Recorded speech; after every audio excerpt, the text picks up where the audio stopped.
બોટાદ જિલ્લા બન્યાને 13 વર્ષ બાદ બોટાદ જિલ્લામાં સિવિલ હોસ્પિટલ અને મેડિકલ કોલેજ બનશે।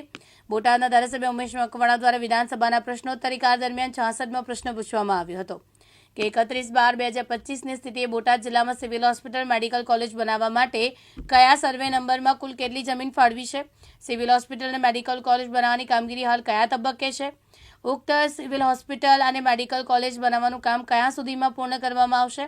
મંત્રી દ્વારા તેનો જવાબ આપવામાં આવ્યો કે બોટાદ જિલ્લાના સિવિલ હોસ્પિટલ મેડિકલ કોલેજ બનાવવા માટે બોટાદ ખાતેથી સર્વે નંબર 98/9 પૈકીની 80,000 ચોરસ મીટર જમીન ફાળવવામાં આવી છે। આરોગ્ય નીતિ 2016 અંતર્ગત બોટાદ ખાતે નવી સ્વનિર્ભર બ્રાઉનફિલ્ડ મેડિકલ કોલેજ શરૂ કરવા ઈચ્છુક સંસ્થાઓ પાસેથી મળેલ અરજીઓની રાજ્યકક્ષાની સમિતિ સમક્ષ પ્રેઝન્ટેશન કરવામાં આવ્યું છે। વિધાનસભાના પ્રશ્નોત્તરી કાળ દરમિયાન મારો એક પ્રશ્ન હતો, પ્રશ્ન નંબર 66, જેમાં મેં મંત્રીશ્રીને પૂછવામાં આવ્યું હતું કે ભાઈ તારીખ 31/12/2025ની સ્થિતિએ બોટાદ જિલ્લામાં સિવિલ હોસ્પિટલ અને મેડિકલ કોલેજ બનાવવાનું હાલ કયા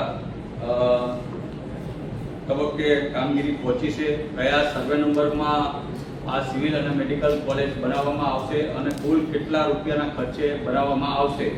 તો એના જવાબમાં માનનીય મંત્રીશ્રી દ્વારા મને જવાબ આપવામાં આવ્યો છે કે બોટાદ જિલ્લાની અંદર સિવિલ અને મેડિકલ કોલેજ બનાવવા માટે સર્વે નંબર 989 પૈકીની કુલ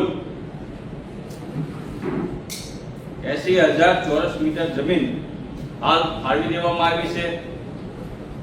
આરોગ્ય નીતિ 2016 અંતર્ગત બોટાદ ખાતે નવી બ્રાઉનફિલ્ડ મેડિકલ કોલેજ બનાવવા માટેની જે અલગ અલગ સંસ્થાઓ છે એની પાસેથી અરજીઓ મંગાવવામાં આવી છે અને હાલ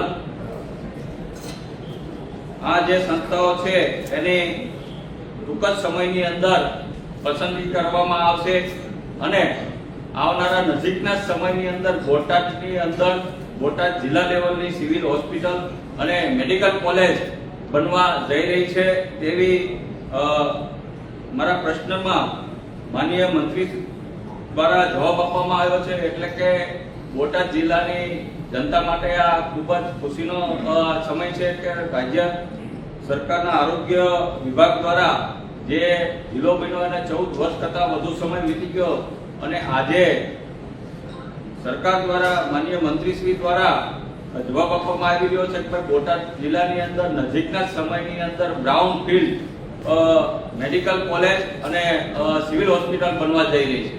બોતાભાઈ શેકલિયા, દિવ્યાંગ ન્યૂઝ, બોટાદ।